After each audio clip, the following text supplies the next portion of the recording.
उत्तरा ने आवाज लगाई, भगवान को हे केशव, हे द्वारकाधीश, रक्षा करो, मेरे प्राण बचाओ, मेरे पुत्र की रक्षा करो।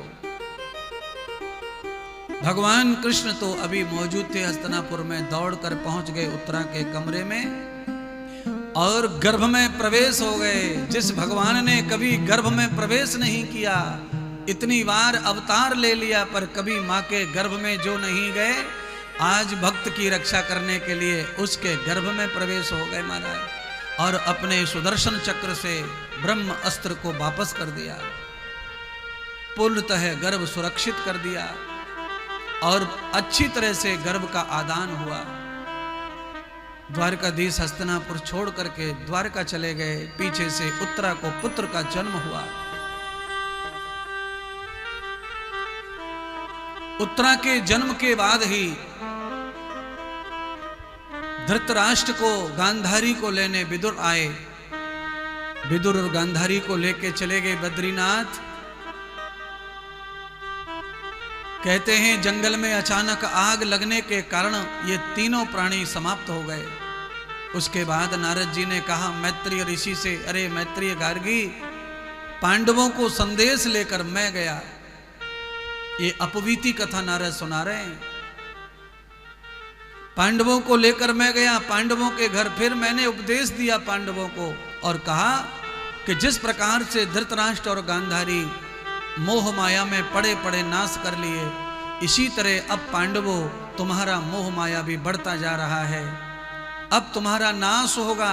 नहीं तो ऐसा करो कि तुम्हारा परीक्षित पुत्र बड़ा हो गया है, उसको राज्य सौंप दो और हिमालय जाकर के अब प्रायश्चित करो।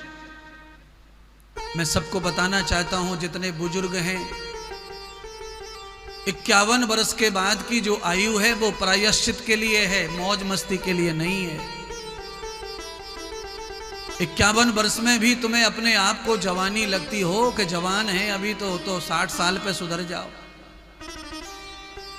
कम से कम 60 साल के हो जाएं तब प्रायश्चित के बारे में सोचना शुरू करो कि जन्म लिया है जब से 60 साल हो गए उल्टा पुल्टा करते, अब मुझे ये उल्टा पुल्टा छोड़ करके बच्चों के हवाले कर देना चाहिए। अब मुझे अपना प्रायश्चित कर्म करना चाहिए, शुद्धि कर्म करना चाहिए, जिससे कि मैं 80 साल का हो जाऊं तो खटिया ना गोड़ूं, बिस्तर ना गोड़ूं, किसी के पानी की मोहताज ना रहूं, किसी के भोजन के मोहताज ना रहूं, कथा में आने के लिए मोहताज ना रहूं, चाहे अपने आप चलते बैठते पहुंच जाऊं, कम से कम इतना तो मैं खड़ा साबित रहूं। ये सब संभव है। और ये संभव कब है? जब आप समय पे प्रायश्चित करने के लिए सुधर जाते हैं इस प्रपंच को छोड़कर, तो संभव है।